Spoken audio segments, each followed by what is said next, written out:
Saludos amigos, bienvenidos a esta nueva edición de tu programa Puerto Rico al Día. Yo soy Chaira Rivera y hoy me encuentro esta tarde con nuestro amigo Eddie, quien nos ha recibido en su hogar. Muchas gracias, Eddie, por recibirnos aquí en tu hogar. Encantado. Eddie es un gran ejecutivo musical quien por más de 20 años laboró para grandes sellos como Sony Music, Universal Music Group, también. Y nos va a contar más sobre su trayectoria. Cuéntanos, Eddie, toda esa gran trayectoria que llevas a lo largo de estos años. Bueno, inicialmente me hice músico. Yo nací en Cuba y me crié en Puerto Rico. Llegué a Puerto Rico a los 9 años. Un boricua de corazón. Eso. Y entonces ahí hice muchos arreglos musicales, discos, a grandes figuras de Puerto Rico. Qué sé yo, Charitín. Tengo entendido que Juanes, tengo entendido que Gloria Estefan y Emilio Estefan. Ya esa fue en la etapa de ejecutivo, o sea, la primera parte de músico. De músico. Pues trabajé con muchos artistas puertorriqueños, con Sofi, con Yolandita Monge, la lista es inmensa. Y entonces ahí hice un estudio de grabación y en el año, los 80, me dediqué a hacer jingles, cuñas comerciales.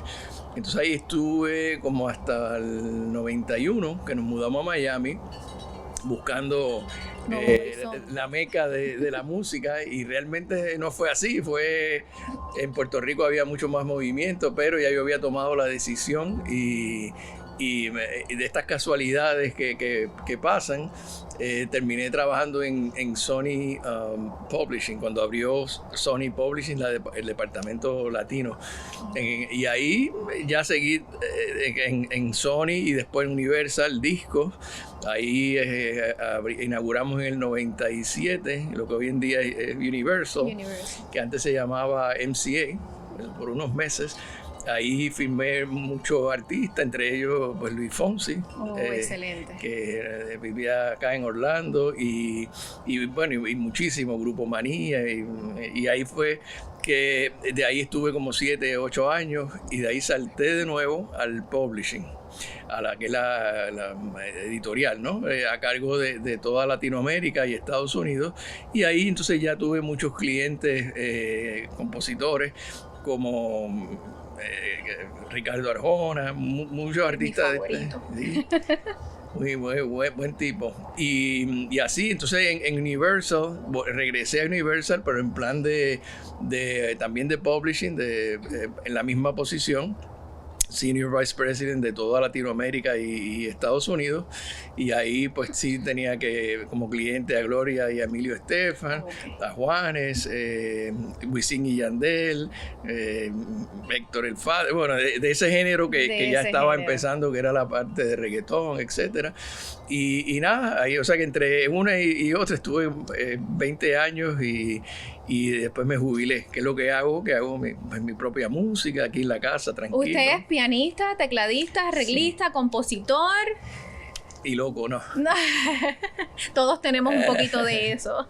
Sí, yo soy pianista y entonces hacía muchos arreglos en la época que no había computadoras, había que escribir los instrumentos, etcétera. Hoy en día es mucho más fácil. Yo hago toda mi música en una Mac y es lo que hago. O sea, volví a mis raíces de hacer la música. Lo único que ahora no tengo jefe.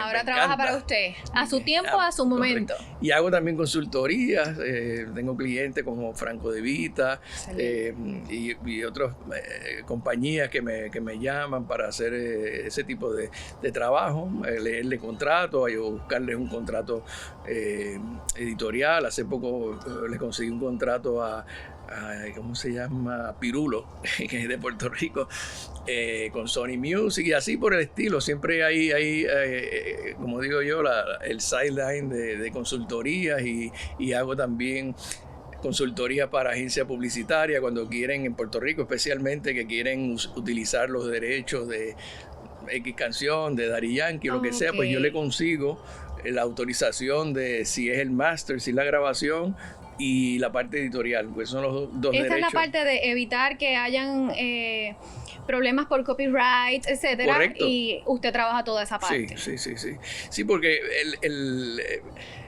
o sea, la canción, tú dices, me encanta la canción tal, y entonces pero tiene un autor. Entonces Claro hay que un sí. editor y si es la grabación original hay que pedirle permiso y una tarifa. Eso se llama sincronización, que es cuando sincronizas el audio con el video. Eso. De ahí que viene la frase de una sincronización.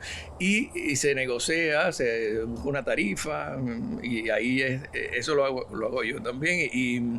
Y es interesantísimo, es muy interesante. Sí, todo esto es un mundo. Es un mundo. Sí. Entonces tengo también entendido que tuvo hace varios años atrás una nominación al premio Grammy. Cuéntenos. Eso fue con la musiquita esta que empecé a hacer hace unos cuantos años, en el 2015, hice un disco que se llama Yaceando. Inventando ahí y fue nominado.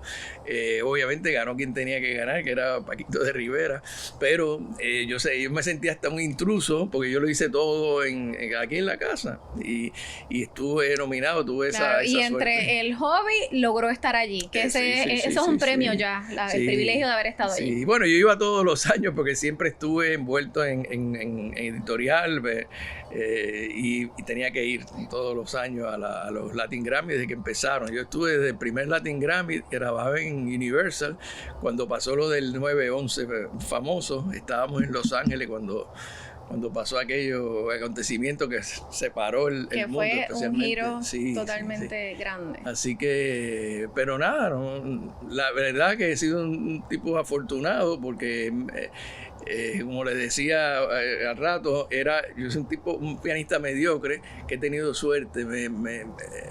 He tenido grandes amigos, muchas personas en el camino que me han ayudado y he disfrutado la carrera de la música desde musiquito hasta ejecutivo, y bien, gracias a Dios. Eso es lo más importante, disfrutarse todas las facetas que uno realiza en esta vida, porque nosotros dejamos tantos años en el trabajo, a veces haciendo un trabajo que no nos gusta, que no nos disfrutamos, y qué mejor que disfrutar aquello que hacemos. Lo que le guste a uno. Sí. Así que nada, súper contento con tener a grandes amigos, así como Mochat, que nos conocemos desde hace años y así por el camino uno va haciendo amigos y la verdad que no me quejo. Las relaciones pasan de ser de trabajo a ser amistades y por ahí año tras año continuar con esas relaciones. No te me alejes porque seguimos más en unos minutos con más de esta fascinante entrevista con Eddie.